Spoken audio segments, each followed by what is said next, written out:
ये कहानी एक छोटे से गांव की है जहां हर रात की खामोशी में एक अजीब सी आवाजें सुनाई देने लगी थी। इस गांव के चारों ओर घना जंगल था जिसमें शाम होते ही कोई भी जाने की हिम्मत नहीं करता था।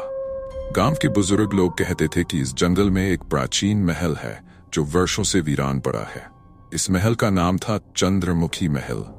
ये महल कई शताब्दियों पहले एक राजा का था जिसने इसे अपनी सबसे प्रिय रानी चंद्रमुखी के लिए बनवाया था।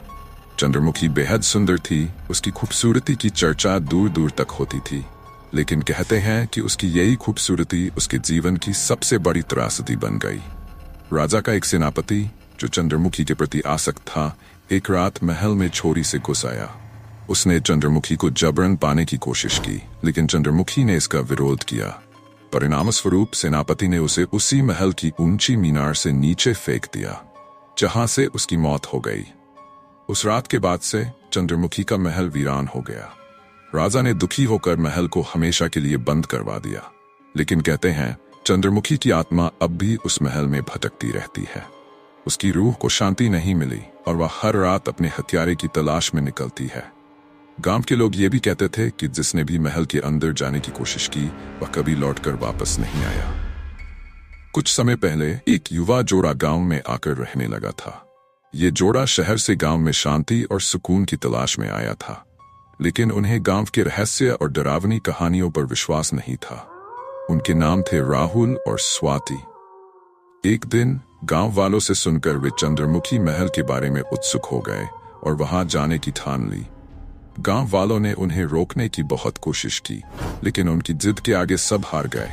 राहुल और स्वाति ने रात को महल की ओर जाने का निर्णय लिया। जब वे महल पहुंचे तो वहां की ठंडी और भयावह हवाओं ने उन्हें विचलित किया। महल के बड़े दरवाजे को धक्का देते ही एक जोर जोर की आवाज आई और दरवाजा खुद खुल गया। अंदर घना अंधेरा था, लेकिन दोनों ने टॉर्च चलाकर अंदर कदम रखा। महल के अंदर की दीवारें टूटी फूटी थीं, चारों ओर जाले लटके हुए थे। अचानक स्वाति ने महसूस किया कि कोई उन दोनों को देख रहा है। उसने राहुल से कहा, लेकिन उसने इसे सिर्फ उसका वहम बताया।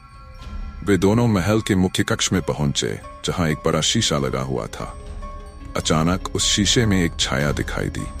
वह एक महिला की थी जिसकी आंखें लाल और चेहरा सफेद था। ये छाया धीरे धीरे उनके पास आने लगी।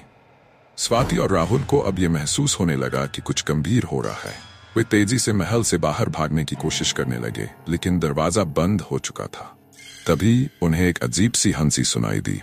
वह चंद्रमुखी की आत्मा थी जो महल के भीतर ही भटक रही थी।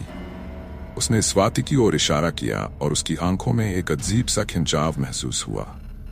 जैसे ही स्वाति ने उसकी आंखों में देखा, वह अपने स्थान पर ठहर गई। उसकी आंखों में कुछ ऐसा था जिसने उसे जकड़ लिया। राहुल ने स्वाति को खींचने की कोशिश की, लेकिन वह अजीब सी स्थिति में थी। चंद्रमुखी की आत्मा ने धीरे धीरे स्वाति के पास आना शुरू किया। राहुल ने डर से चीखना शुरू कर दिया, लेकिन महल के अंदर उसकी आवाज कहीं गुम हो गई। चंद्रमुखी की आत्मा अब स्वाति के बहुत करीब आ चुकी थी और तभी एक जोर की चीख सुनाई दी।